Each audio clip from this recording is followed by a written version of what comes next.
Oi, pessoal, Fran Daella aqui em mais um episódio do Tech Me Up, videocast que fala de pessoas, empresas, tecnologia e muito mais. Nós estamos no YouTube, no Spotify e no LinkedIn, então se você gosta dos nossos programas, não deixe de compartilhar. Eu aposto que você vai adorar o nosso tema de hoje. Nós vamos falar sobre carreira e processo seletivo no Google. Aliás, eu quero reforçar para vocês que ela é parceira do Google no recrutamento de engenheiros, líderes. Agora, nesse ano de 2024, estamos com muitas vagas abertas e se você já recebeu a atenção do nosso time, já recebeu alguma mensagem, responde a gente, conversa com a gente. E se você ainda não foi notado pelo nosso time, você pode se aplicar pelo link que o Marcos, que está aqui nos bastidores do programa, vai colocar no post dos programas no nosso LinkedIn. Então, entre em contato com a gente por lá e a gente vai conversar com você. Bom, recado dado, eu quero apresentar os nossos convidados que já trabalharam no Google e tem muita coisa legal para contar para a gente.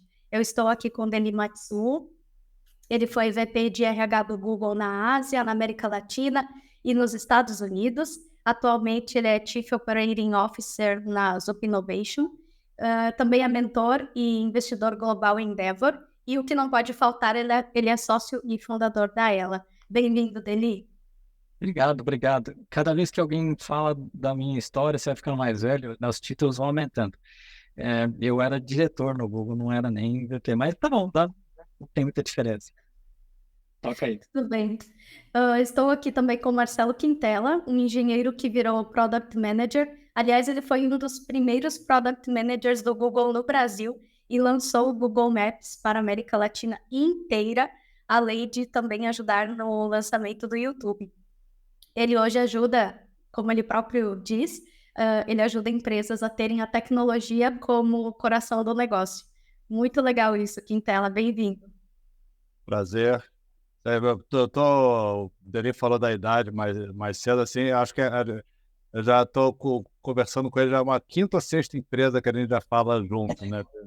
Teve Google, depois teve Grupo RBS, depois teve a Hyperminder e CVC, a gente volta e vai se cruzando por aí, que é um pouco da idade, mas é um pouco disso também, acho que a gente teve essa experiência com o Google e trazer essa mentalidade de, né, que hoje em dia a tecnologia é central para todos os negócios, trazer isso para dentro das empresas brasileiras é um troço que acho muito importante e a gente acaba se cruzando muito por causa disso, que a gente teve essa oportunidade lá atrás. É verdade. Viu Nárnia cedo, né? Aí tá tentando trazer o mundo de Nárnia aqui pro pessoal. É verdade, então vocês já estão em casa e podem contar um pouquinho mais sobre vocês e como foi mesmo que a história de vocês se conectou com a história do Google.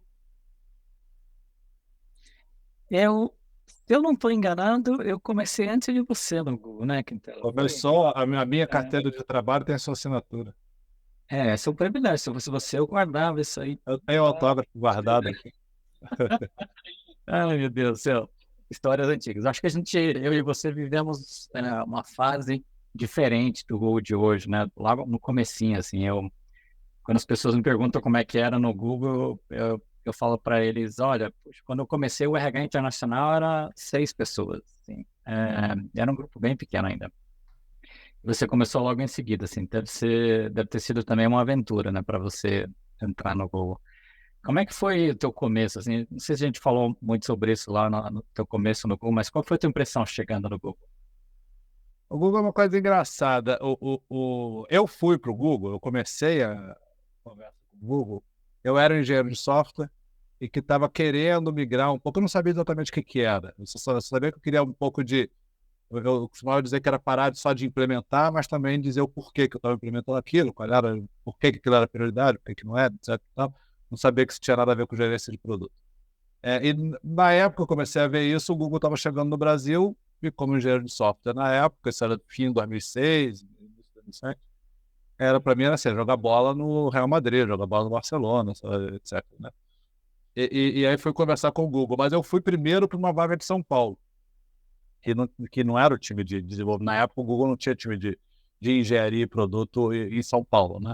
O time de São Paulo estava mais ligado a vendas ou suporte aos clientes, etc. Eu apliquei para uma vaga de São Paulo. E aí o que foi legal foi que no processo de entrevista, eles é que me falaram, eu acho que o que você quer é ser PM. Aí eles me direcionaram para a vaga de PM. E aí realmente eu fui o segundo PM para entrar no Google em Belo Horizonte.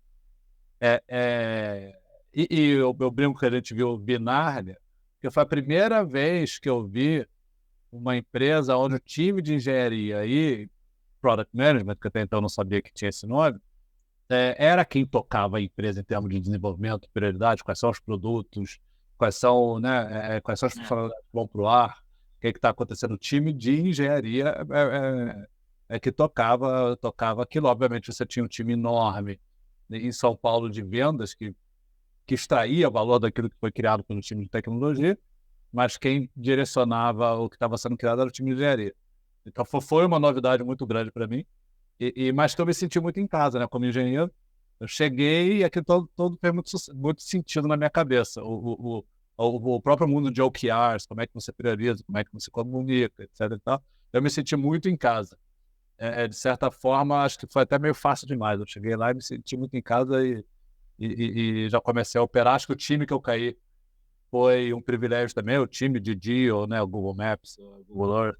O pessoal lá era um time muito bom também. O time de Belo Horizonte, Convertir, né, e todo o time de busca que tem ali é dentro do Google, um time já especial também. Então teve um pouco de sorte da onde que eu cheguei, mas foi relativamente fácil até. Que uma coisa que eu acho que é interessante do Google que é um grupo muito qualificado, muita gente inteligente.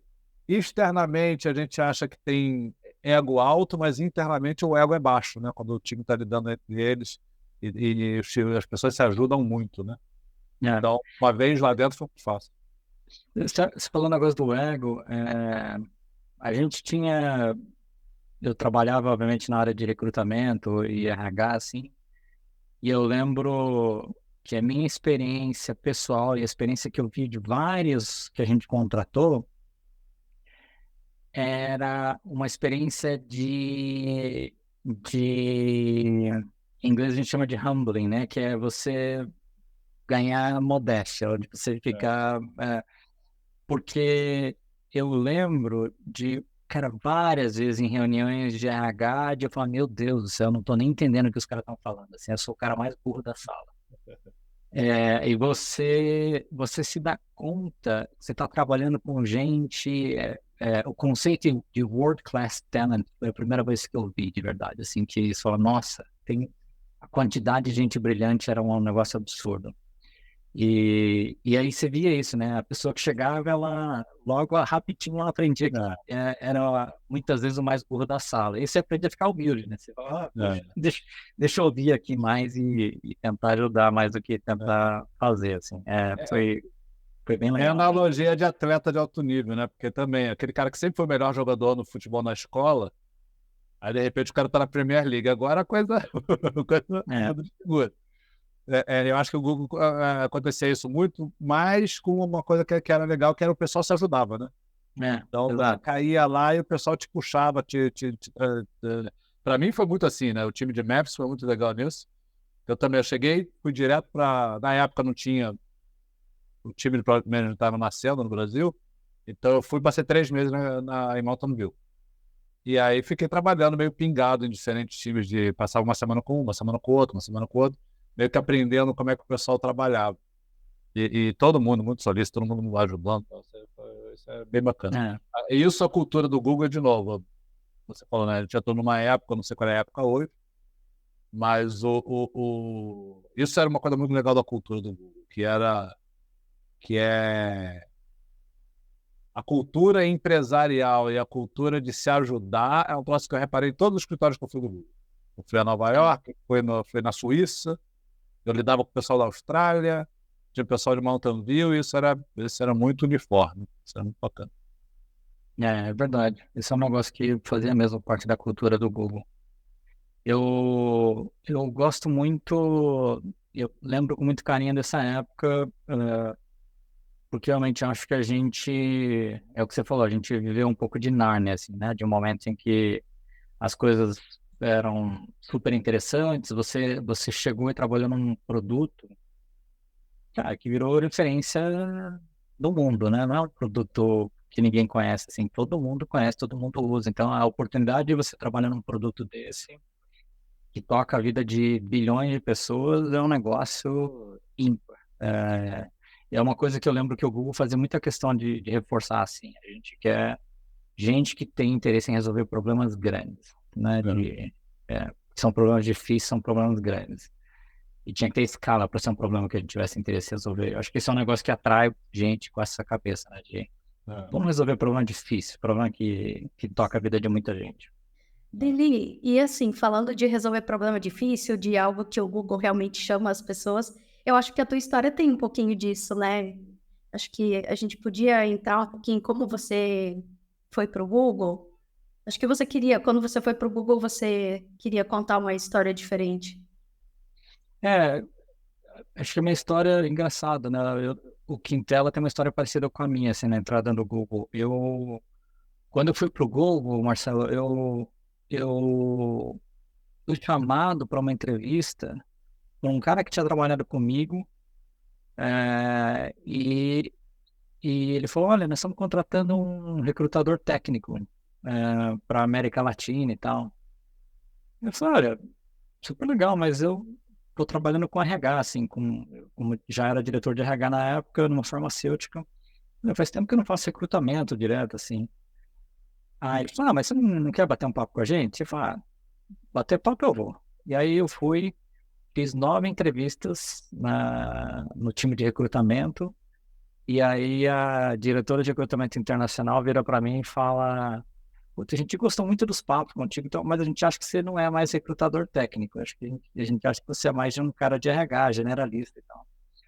E aí ela falou, a gente decidiu abrir uma vaga, um headcount para contratar uma pessoa de RH, diretor de RH.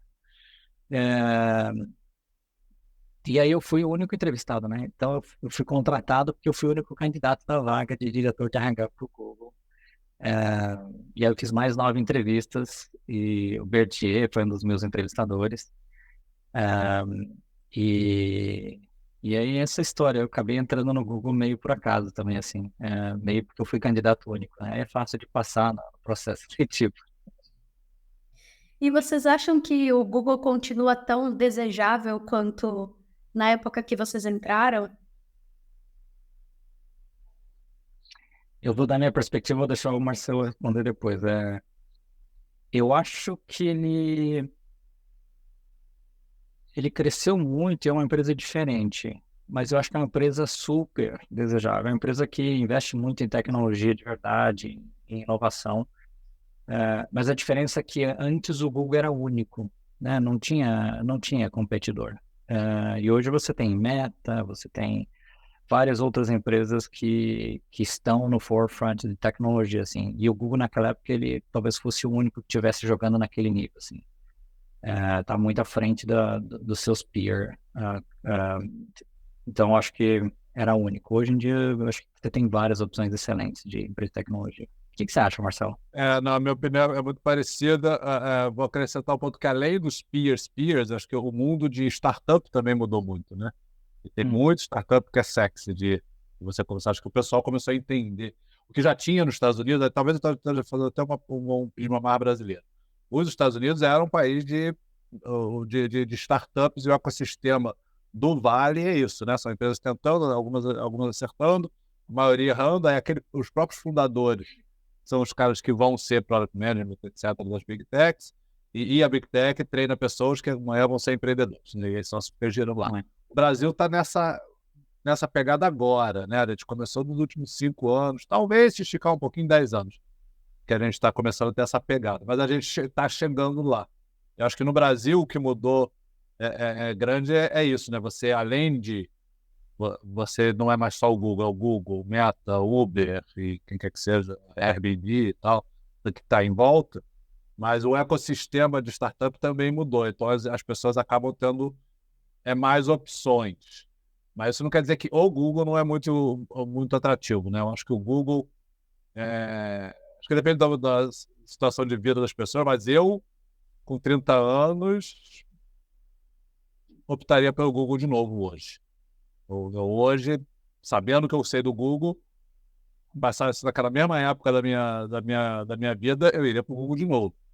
Porque eu acho que é uma escola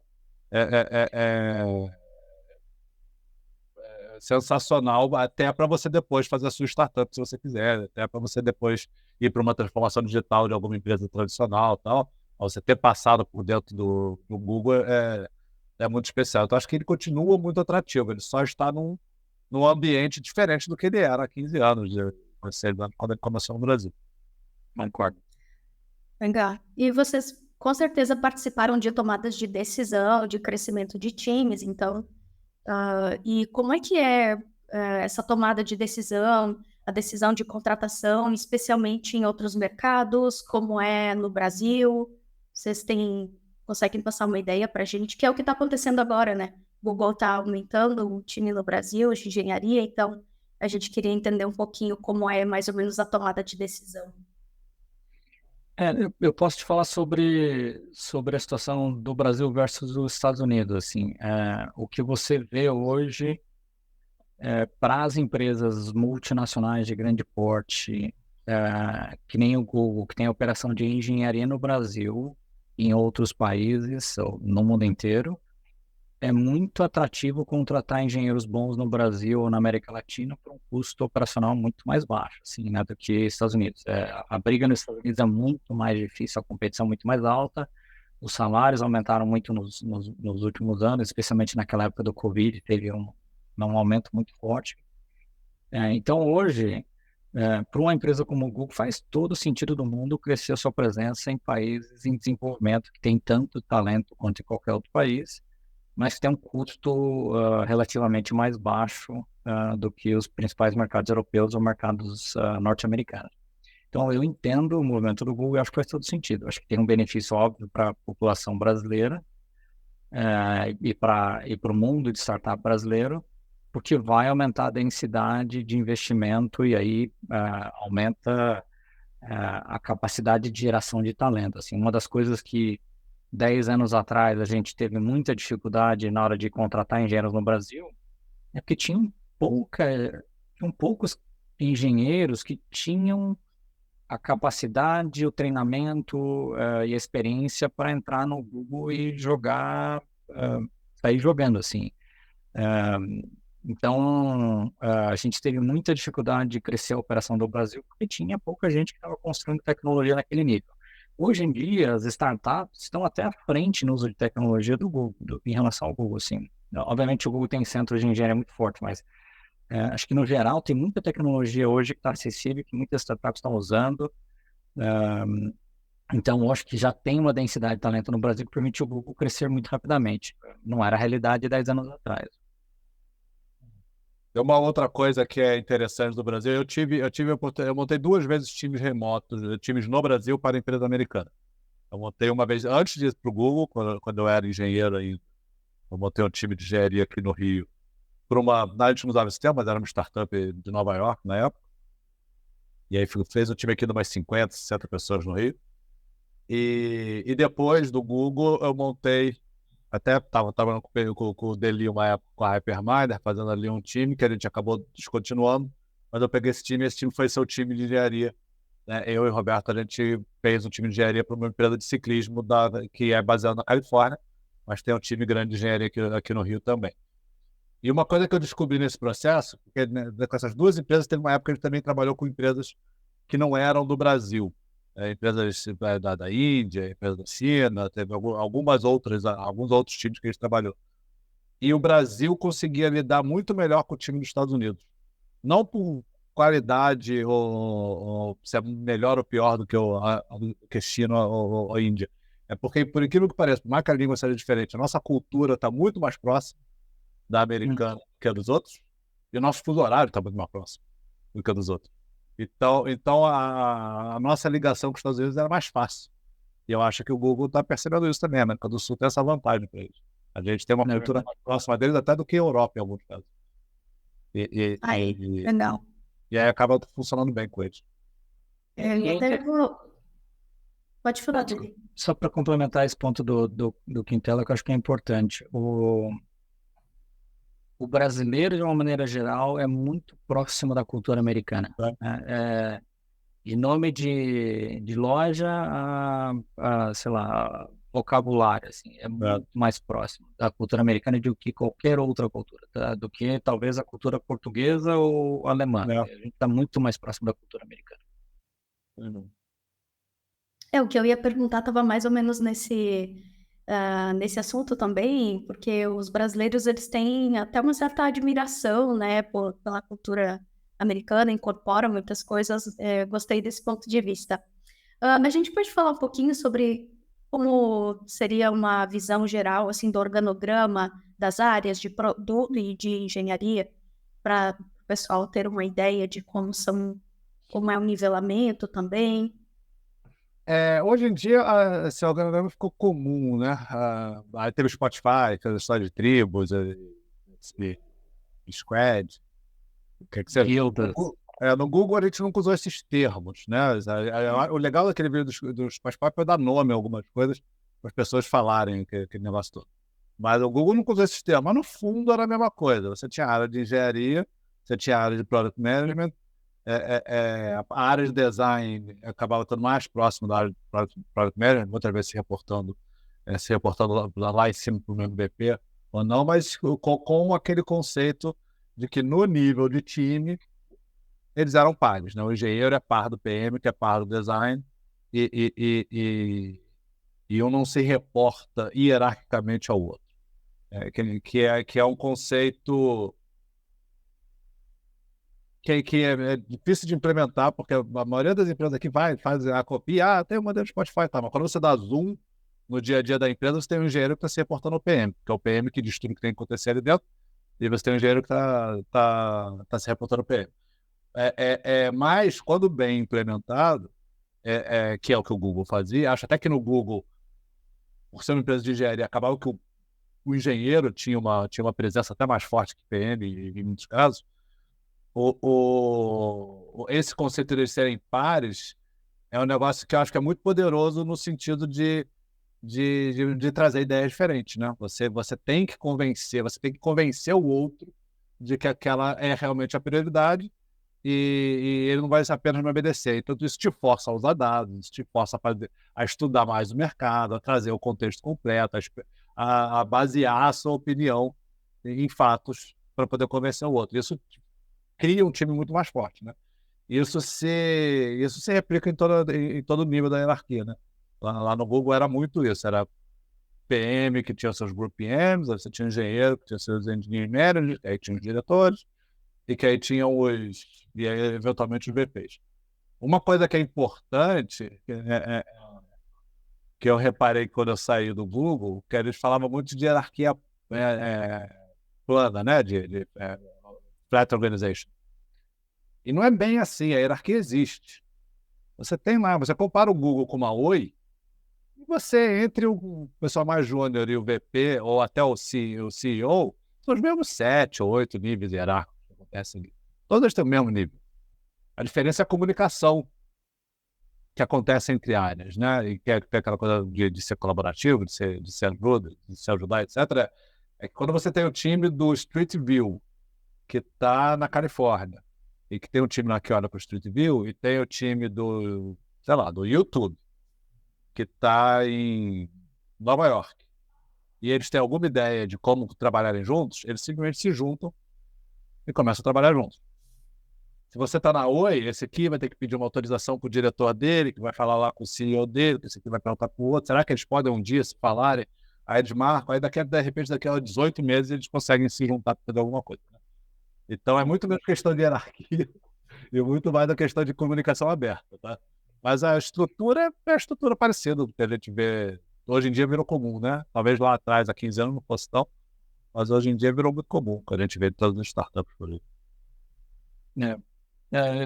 Uma coisa que, até para complementar teu ponto, acho que as pessoas talvez não estejam acostumadas a olhar para uma empresa sob essa ótica, assim, mas o Google é uma empresa que tem um business muito lucrativo, sempre teve muito dinheiro.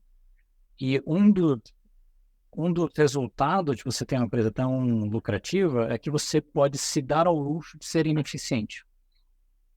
E aí, o que eu quero dizer com isso é você investe em coisas que não são necessariamente para trazer resultado de curto prazo. Então, uma dessas coisas é você ter mais gente disponível para trabalhar em projetos que sejam long shot. Então, sei lá se vai dar certo, mas eu vou juntar esse time aqui. Então, você tem recurso disponível para esses dois times de países diferentes, em projetos diferentes, falar, puxa, vamos tentar fazer uma coisa juntos? E eles não estão sob pressão para entregar o resultado no próximo trimestre, porque eles, né, o business está indo bem, assim. Então, a gente, no Google, podia se dar ao luxo de falar, não, puxa, todo mundo tem 20% do tempo para fazer algum projeto paralelo, inovador. Mas você podia, porque a empresa tinha o luxo financeiro de fazer esse tipo de investimento.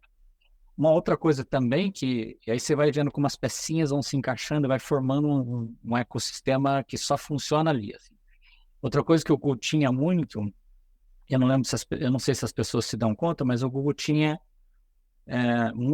muita ênfase em contratar gente com uma capacidade de tomada de decisão, liderança e cognição muito alta, assim. Então, quando você coloca um monte de gente altamente motivada, inteligentes, trabalhando junto, sai um monte de coisa. E aí, porque elas têm muita autonomia e muita disciplina, você não precisa colocar tanta política. Então, se você lembrar, no Google, comparado a uma empresa do mesmo porte, tinha pouquíssimas políticas. Porque o Google confiava muito na capacidade de decisão das pessoas.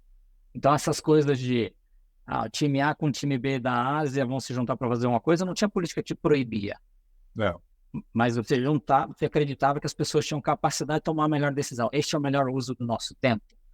Vai trazer um resultado que vale a pena a gente correr atrás.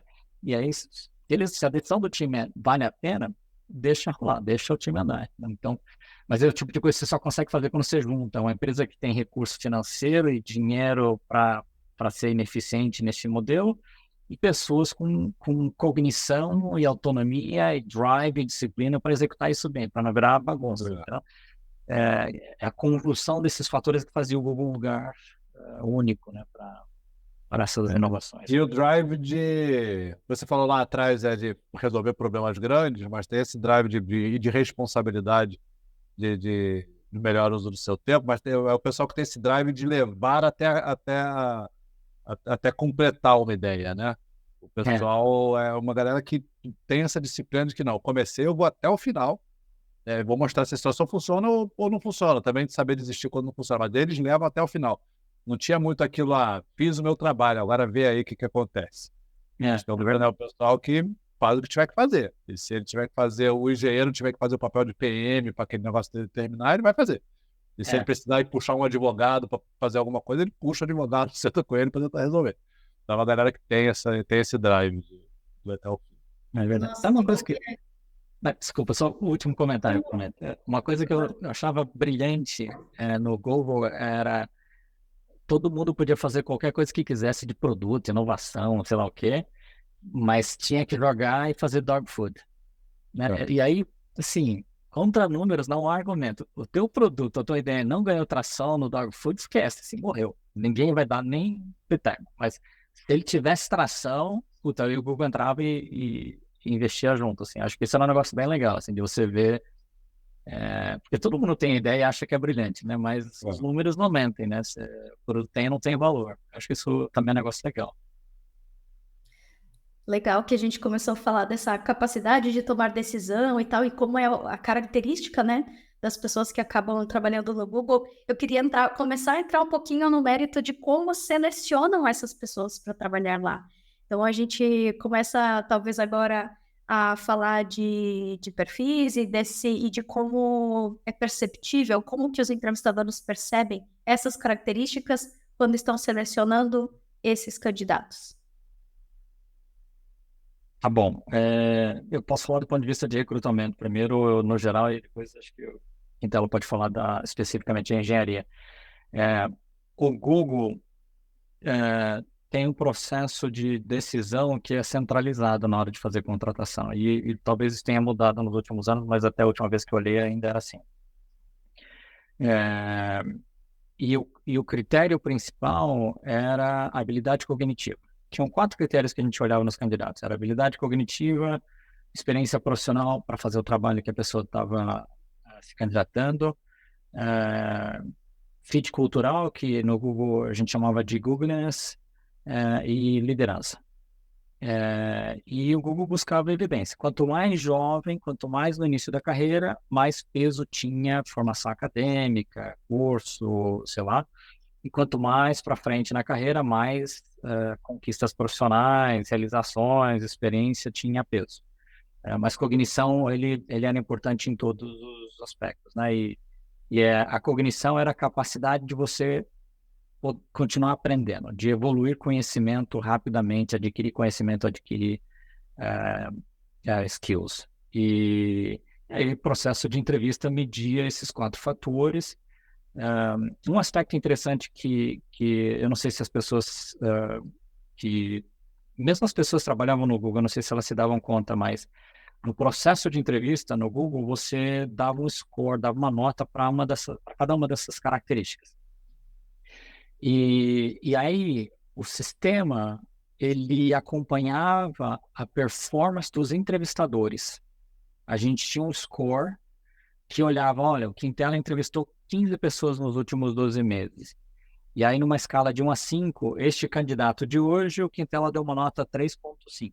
E aí a gente olhava 3,5 em relação ao histórico que ele deu de notas para aquela posição nos últimos 12 meses e falava, nossa, esse candidato é terceiro quartil ou P90 das notas que ele deu nos últimos 12 meses, que significa que é um excelente candidato, o melhor candidato, um dos melhores candidatos que o Marcelo viu nos últimos 12 meses. Então a gente media a performance do entrevistador em relação às pessoas que foram contratadas e que realmente performaram muito bem, porque o que a gente queria controlar não era tanto a qualidade do candidato, mas era a qualidade dos entrevistadores. Então, se num painel de entrevistadores você tivesse 5 entrevistadores que tinham boa performance para predizer a performance de um engenheiro de software e todos eles concordavam que aquele candidato era um bom candidato, era muito mais provável que ele fosse um candidato competente. Então, quando a gente olhava do ponto de vista de recursos humanos, do ponto de vista corporativo, para os candidatos, era muito menos para o candidato e muito mais para quem é o painel. É isso que dava segurança para que a decisão de aprovação da contratação fosse feita. Mas, obviamente, para quem está sendo entrevistado, para quem está entrevistando, isso não era muito claro, assim, não ficava muito claro de como a decisão era feita. Era um processo interessante. Não, e outra coisa que eu gosto do processo do Google, posso falar um pouco do lado técnico, como eu entrevistava, pelo menos, mas uma coisa que eu acho legal do processo centralizado é que ele tira também a figura do hiring manager como decisor, né? Que, aliás, isso também acontecia na época da avaliação e da promoção. O seu gerente não era quem decidia a sua promoção ou não promoção, né? Ele tinha um voto, ele tinha um peso, mas não era a decisão dele. Tinha um comitê lá também centralizado que decidia isso. Porque isso tira... Isso acho que acontece algumas coisas acontecem nesse processo. Uma é que você nivela melhor as entrevistas, você consegue contratar para a empresa numa qualidade um pouco mais constante, né? Você não depende daquela uma pessoa, que é o hiring manager, tomar uma decisão. A outra é que você tira aquela ansiedade, eu preciso completar a vaga, eu preciso fechar a vaga. E aí você acaba piorando a qualidade, porque eu já entrevistei 10 pessoas, eu preciso que alguém entre aqui. Aí você acaba baixando a vaga, mesmo que inconscientemente você baixa a barra. E aí o comitê protege isso, aquela barra não vai ser baixada, né? E principalmente no modelo não só da contratação, mas do acompanhamento posterior, é que o seu gerente deixa de ser o chefe da sua vida, o que vai acontecer, e ele é muito mais um cara para te apoiar, né? Muito mais um cara para te ajudar a ser promovido, mas não é ele quem vai tomar essas decisões. Então, quando você cria essa dinâmica do comitê, do centralizador, você tira essa figura de poder ali do gerente, que eu acho que é muito benéfico. Nas entrevistas, falando de mim, de como eu entrevistava, eu acho que o Deli já cobriu bem. A questão da capacidade cognitiva era o número 1. Eu acho que... E eu sempre falei isso, assim, o cara mais júnior, tudo bem, eu estou procurando o Neymar aos 16 anos, tudo bem. Ele pode não ter aquela capacidade A experiência profissional não é tudo isso, mas eu sei que esse cara tem potencial, né? Então, se achar o Neymar aos 16 anos é importante. Mas ela é verdade em todos os níveis de carreira. Então, para mim, assim, a capacidade cognitiva sempre foi a número um. E na experiência profissional, obviamente, engenheiro de software e gerente de produto tem coisas técnicas que você olha. O cara sabe programar, o cara sabe escrever algoritmo, o PM, ele sabe olhar dados, ele tem capacidade analítica, ele sabe, né, olhar o mercado, etc e tal. Mas o que eu olhava em particular sempre foi capacidade de aprender. Porque a pessoa que entra no Google, 70% do que ela vai fazer, ela na verdade nunca fez. Porque o do Google é diferente. Então, tem que saber aprender. E aí o cara tem que ter capacidade, tem que ter uma formação boa, mas ter essa capacidade de aprender. O lado que o dele falou acadêmico, né? O lado acadêmico para a galera mais júnior, eu sempre interpretei como um filtro de esse cara tem o drive, aquele drive que a gente estava falando mais cedo. Principalmente nos Estados Unidos, o cara que vai para uma Stanford, o cara que vai para uma IT, o cara que vai para Harvard, que seja, o cara já escolheu se meter em problema, se meter em troço que é difícil. E se ele consegue sair de lá, é porque ele tem essa capacidade de atravessar e terminar o que começou. Então, para mim, é muito mais um filtro do drive do que dizer que ele aprendeu muito mais engenharia de software do que se ele estivesse numa outra universidade. Mas ele te dá essa correlação de perfil de pessoa que está a fim de fazer coisa complicada. Porque senão ele não tinha ido para aquela universidade. Então, eu sempre interpretei um pouco isso, o lado acadêmico. Menos, ele é melhor do que o outro, mas é muito mais um lado comportamental. E esse lado acadêmico puxa muito, assim, para o Google, né? Como recrutador, assim, a gente, recrutando para o Google, recebe essa orientação de olhar a trajetória acadêmica dos candidatos e tal. E aí, assim, vou fazer uma pergunta meio subjetiva, agora vocês respondam como acharem melhor. Como que uma cultura mais acadêmica, de um olhar, assim, de um peso mais acadêmico, se converte, o que acontece depois na cultura organizacional? E se perdura, né? Porque são muitos anos olhando para mantendo essa régua, né? E tal. Acho que o Quintela deu a resposta, assim. No Google, a regra inicial, e isso foi lá no começo, tá? 1000 anos atrás, a pessoa tinha que vir de escolas de primeiro nível. Tá? Tinha assim, não era escrito em pedra, mas para você contratar alguém que não viesse das melhores escolas de um determinado país, você tinha que explicar. E tinha uma lista, tá? Eu não sei se as pessoas sabem, mas tinha uma lista dos nomes das escolas ranqueadas em 3 ou 4 níveis. Você podia só contratar as escolas listadas nos primeiros 2 níveis, assim. Era bem assim o negócio. Aí o Google começou a testar e viu que não tinha correlação direta com performance.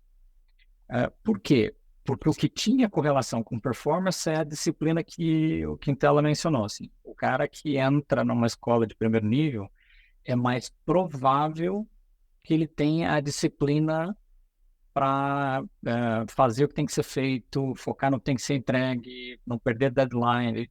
Essa disciplina que era importante, a capacidade de focar e entregar o negócio do outro lado. Então, assim, quando você contrata alguém que tem essa disciplina, e aí não necessariamente alguém que se formou nas melhores escolas, mas alguém que tem esta disciplina, você entrega para ele um projeto, você sabe que você pode virar as costas, o projeto vai sair, provavelmente vai ser antes do prazo e vai ser com uma qualidade melhor do que você esperava. É isso que faz toda a diferença. Então, é por isso que o Google fazia muita ênfase na formação. É que procurar isso em formação acadêmica é a maneira mais óbvia de fazer. A maneira mais difícil de fazer é ignorar a formação acadêmica e procurar isso, indicações desse tipo de comportamento ao longo da trajetória da pessoa. Mas aí requer muito mais esforço. Tem que entrevistar mais, tem que checar mais referências, tem que ver como é que a pessoa performou, tem que ver se realmente ele é um top performer. Porque normalmente alguém que tem essas características tende a ser um top performer. Então, se você olhar a trajetória das pessoas, normalmente se traduz em performance.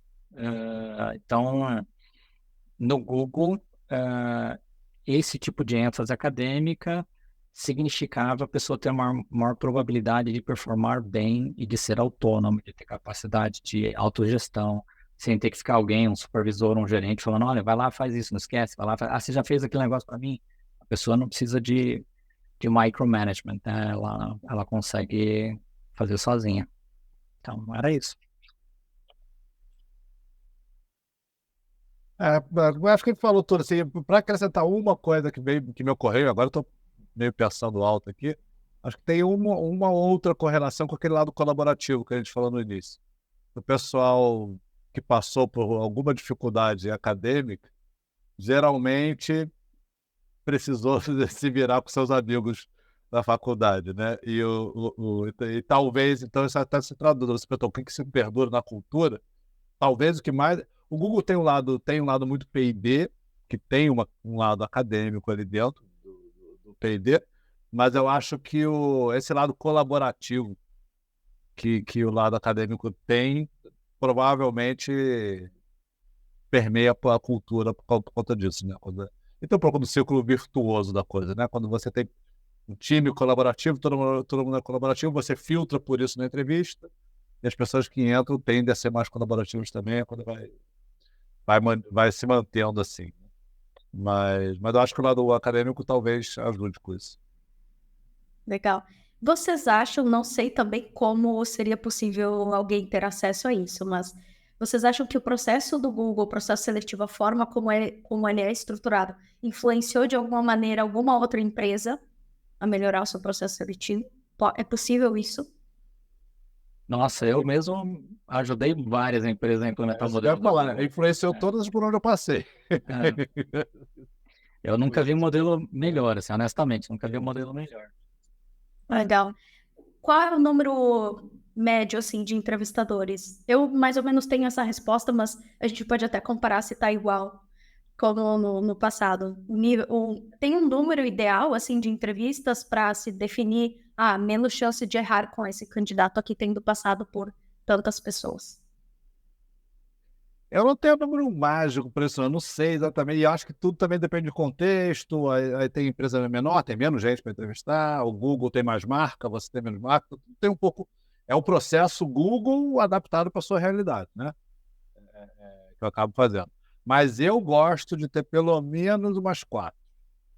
Entre 4 e 5. Acho que só 2 eu acho muito pouco.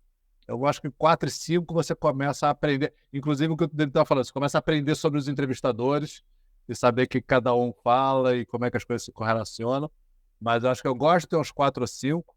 Uma coisa que eu até, de novo, porque eu não tenho a marca do Google para as pessoas esperarem 9 entrevistas e 6 meses de processo, uma coisa que eu tento é só não esticar demais. Eu acho até por respeito ao candidato, você ficar ali em 2 semanas, mais ou menos, para dar uma resposta, não necessariamente para fazer a proposta, mas para você ter avançado e andado com as 4 ou 5 entrevistas, eu acho saudável.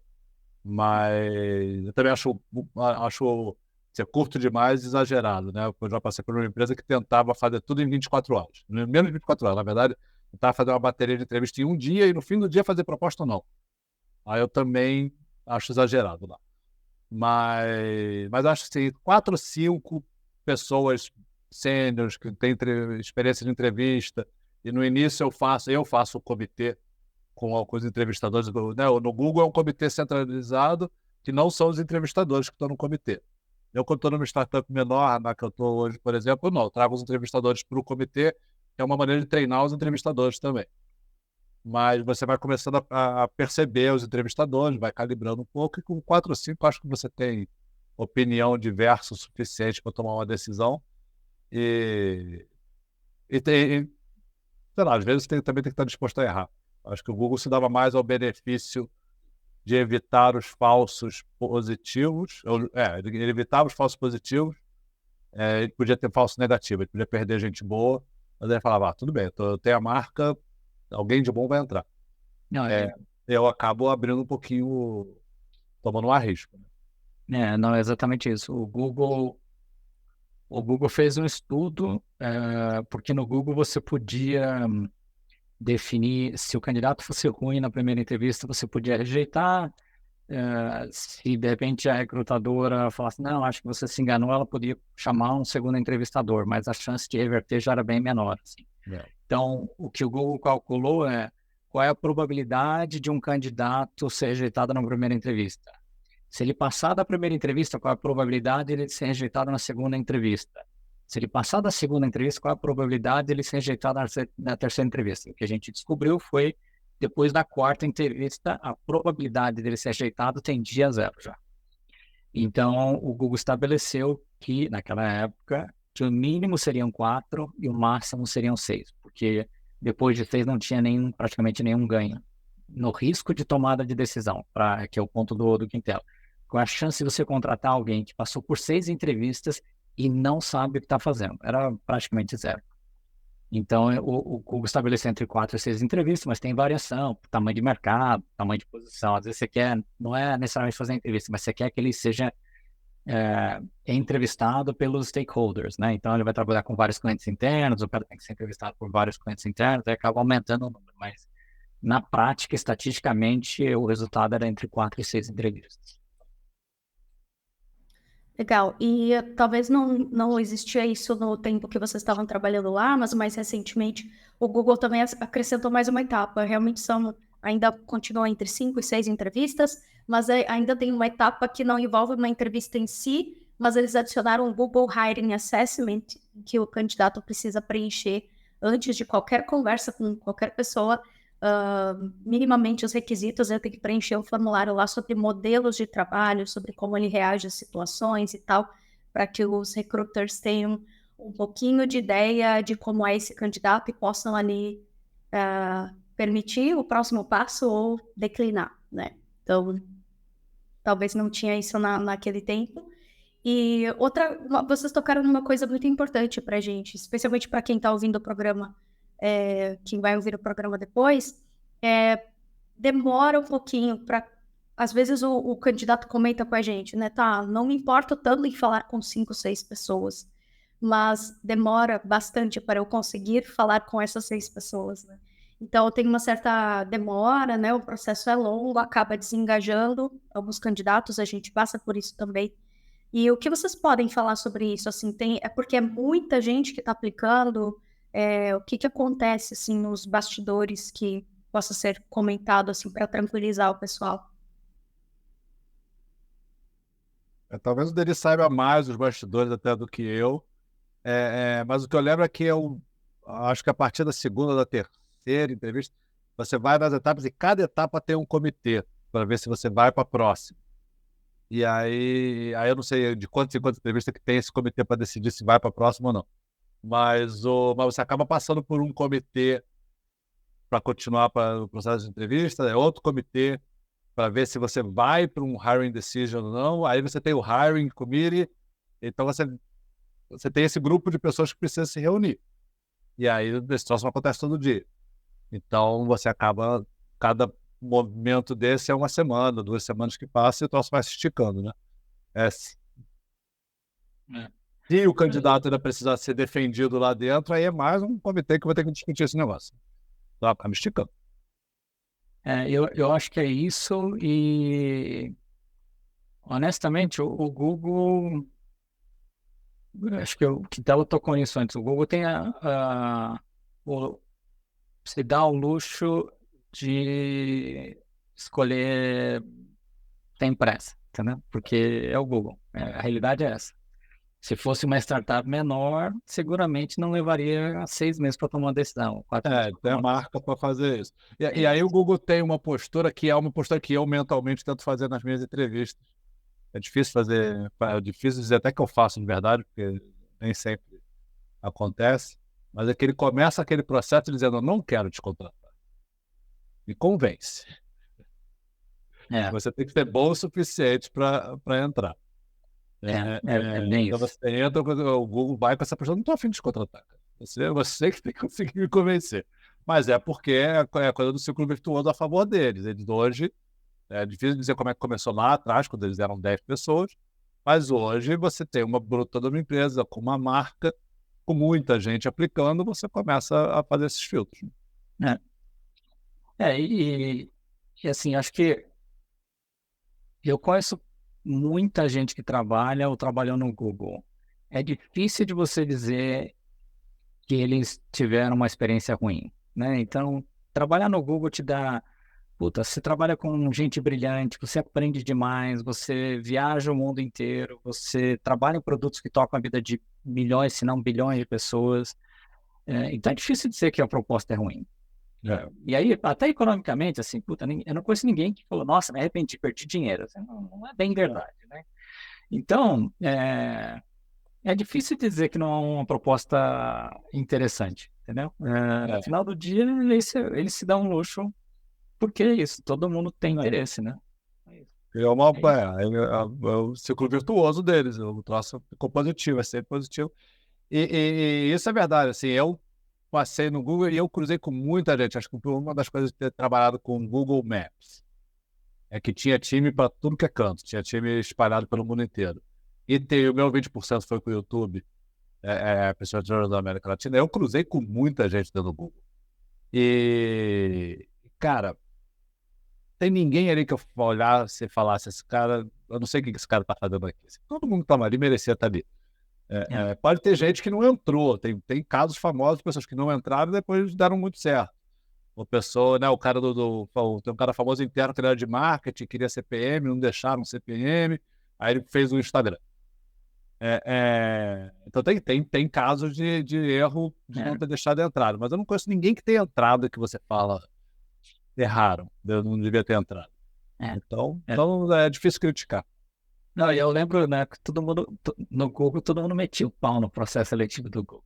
São os caras que já estavam no Google. É um absurdo, que o negócio é muito... E aí eu falava para as pessoas assim, olha pro teu lado, assim, fala que o modelo não funciona. Você pode criticar o jeito que você quiser, mas dizer que não funciona, não dá.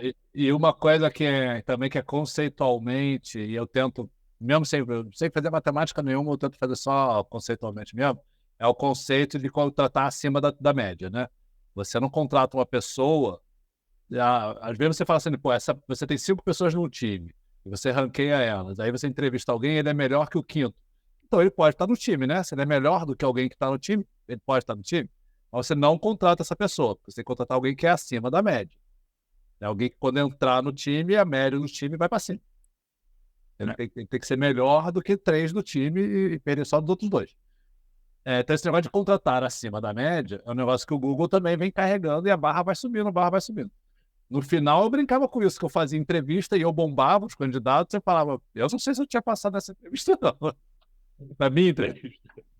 Eu não sei se eu tinha passado na minha entrevista, que eu comecei a subir a barra também, porque eu contratando mais gente, só subindo a barra. Não, mas isso todo mundo falava, né, que era, nossa, eu não sei se eu entraria hoje em dia. E por muitos anos... É isso. Você vai puxando a barra para cima. E eu até hoje, nas startups que eu passo, não, tudo bem, galera. Não precisa fazer matematicamente, não. Mas olha para o time em volta. Esse cara vai melhorar o time ou vai puxar para baixo? Como é que o time fica depois que ele entra? E é um conceito que eu acho que é saudável. Bom, e aí já que a gente está falando de barra, de subir a barra e tal, tem uma outra coisa muito polêmica no processo do Google, que é a prova de código e até mesmo a de System Design para gestores muito grandes, né? Então a gente está ali olhando diretores, VP, Senior Managers, né? Especialmente agora nós estamos recrutando managers, né? E aí a temida prova, às vezes eles nem entram no processo porque já não estão colocando a mão na massa onde eles estão. E o Google pede, né, essa prova. Mas eu queria entender também, por exemplo, ok, tem a prova técnica, a barra, mas no dia a dia, esse manager, ele tem contato com o código? Qual é o nível de envolvimento dele com a parte técnica no dia a dia no Google? Eu vou falar de novo a minha experiência no Google Maps e talvez falar um pouco do Bertia, tá, sobre isso. Eu não vou dizer que eles estão escrevendo código o dia inteiro, isso não é verdade. Não estão escrevendo código o dia inteiro. Mas eles, de vez em quando, olham código. Eles conseguem olhar, de vez em quando, como é que está a arquitetura, o que está acontecendo. E, pontualmente, eles olham código. Mas eu acho que o que é mais importante que acontece ali é que os engenheiros têm respeito pelos seus gestores. Eles sabem que se aquele gestor quiser sentar na cadeira dele, ele vai e faz.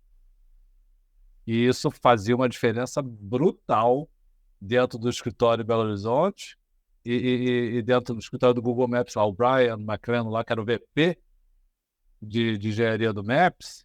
De vez em quando ele questionava alguma coisa que está acontecendo, ele entrava dentro do código e, junto com o time. Ele não estava lá para olhar a linha de código, tudo que estava acontecendo, mas ele entrava junto com o time, no mínimo no nível de arquitetura. E aí o time sabia que tinha alguém ali que entendia, né? E eu me lembro, essa eu não sei até o ponto que é verdade ou não, mas eu já tive em reuniões com ele, a sensação que eu tinha é que se desse uma prova de código pro Eric Smith, ele passava. Eu acho que ele passava ainda, quando ele já era CEO. Então, assim, é uma empresa de engenharia, mas também tem isso, né? O Google é uma empresa de engenharia. Já tem algumas outras empresas que são empresas é tech-supported business, né? Que não é a engenharia, não é o software que é o negócio. O Google não, o Google é uma empresa de engenharia. Então, acho que tem esse peso do gerente de engenharia saber o que está falando ali, que não é um gerente só de pessoas, ele tem que trazer esse respeito. É importante. Quando eu entrei lá, eu acho que eu não sei como é que eu fui, né, meio exceção, ou passei logo antes ou logo depois da regra, mas na minha época, o gerente de produto tinha que ter diploma de engenheiro. Eu sou engenheiro mecânico, eu sou engenheiro de software. Então eu não sei como é que eu entrei. Mas na minha época tinha essa regra, o cara tem que ser engenheiro de software, para ser PM, né? Porque tem que ter esse respeito dos engenheiros. Eu só fazer um último comentário sobre esse assunto. Eu falava muito para as pessoas, né? As pessoas, não, porque o Google é uma empresa de mídia digital. Eu falo, não. É assim que o Google ganha dinheiro. O Google é uma empresa de engenharia. Os caras, o negócio deles é engenharia, assim. Eles ganham dinheiro com publicidade, mas o coração da empresa sempre foi de engenharia. Tanto que era engenharia first para tudo, assim, até a estrutura de remuneração de engenharia era diferenciada, toda a liderança da empresa era de engenharia de software, era muito forte essa cultura de engenharia, uma empresa liderada pela engenharia. E acho que isso se traduz até na forma como a empresa se comporta. Então, eu acho que eu vou fazer a última, né, que eu queria muito, assim, a gente tá... eu vou te pedir, assim, que conselhos você daria para os profissionais que têm o sonho de trabalhar no Google Especificamente engenharia, time de engenharia, produto, time de tecnologia. time de tecnologia. Tá. São managers e senior managers, no caso. Manager, senior diretor, VP... Tá bom. E managers. Tá bom. Para quem quer entrar no Google, principalmente nos cargos mais sêniores, seja gerente, senior manager e tal, ou mesmo contribuidor individual muito sênior, de staff para cima, principal, etc., o Google já olha a capacidade de liderança muito importante mesmo para o estilo. Tá? E a outra coisa que também acontece é que, mesmo para os gerentes, eles também olham a capacidade técnica. O gerente não é apenas um gerente de pessoas, o gerente ele precisa de um respeito dos seus engenheiros na sua capacidade técnica. Né? Então, qualquer engenheiro, seja ele para um cargo de IC muito sênior, seja ele para um cargo de gerência, acho que tem dois, talvez três aspectos principais que ele tem que conseguir demonstrar para o Google e preparar a sua entrevista e preparar o seu discurso ou as suas referências para levar isso para o Google. Um é capacidade técnica. Você tem que entender de engenharia de software. E uma coisa que eu sempre digo isso não é ser programador, não é saber linguagem de programação ou escrever puramente algoritmo, é você ser engenheiro de software. É você entender de arquitetura, é você entender de escalabilidade, é você entender de segurança. Então, você conseguir transmitir isso no processo seletivo na questão técnica é muito importante. Tem um segundo aspecto, que é o aspecto de liderança. Se você é gerente, isso é mais óbvio, mas é uma liderança que talvez não seja tão comum no Brasil. Né? O Google procura muito a liderança da pessoa que ela é mais uma mentora dos seus liderados do que ela é chefe dos seus liderados. O Google tem muito, a história de autonomia e empoderamento dos times é muito forte. Então, você tem que ser uma pessoa que lidera por Você lidera por influência, né? Você lidera demonstrando como deveria ser e a pessoa quer ser como você, ela te segue nesse momento. Então você tem que ser mais mentor do que chefe. Isso vale tanto para o gestor quanto para o IC, né? Para o gerente muito sério. E a terceira coisa que eu acho que é importante, e aí é onde você traz a sua experiência nas outras empresas, você trazer casos de sucesso, pode ser de sucesso ou de fracasso, tá?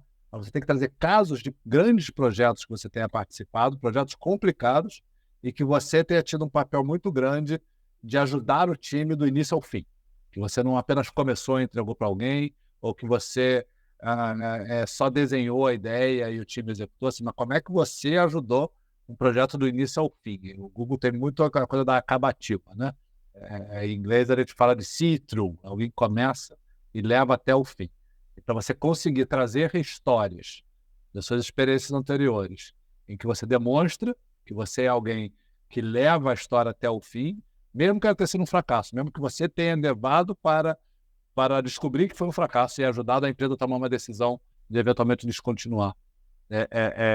Isso tudo bem, mas você demonstra que você vai até o fim, né? Que você não é só o cara que gosta de ter a ideia, começa o início, mas não termina aquela coisa, né? Então, acho que esses 3 aspectos são aspectos que o engenheiro tem que ter, e tem que ter, seja para a carreira mais gestora, seja para a carreira mais puramente técnica, mas se você está numa camada mais sênior, você tem que demonstrar isso com certeza. Muito bem. Pessoal, a conversa está muito boa e a gente acabou até extrapolando um pouco do tempo. Com certeza eu gostaria de ficar conversando bem mais com vocês aqui, mas a gente vai precisar encerrar. Eu acho que a gente pode fazer uma enquetezinha nas redes sociais, ver ainda o que o pessoal quer saber sobre o Google e marcar um próximo papo, pode ser? Claro, muito bem. É um prazer. Tudo bem. Então, muito, muito obrigada mesmo pela participação de vocês dois. Vamos ver então uma parte 2 para as coisas que as pessoas ainda querem saber sobre o Google. Muito obrigada, pessoal. Segue a gente no YouTube, no Spotify, no LinkedIn. Compartilhe esse programa com quem você acha que quer participar do Google.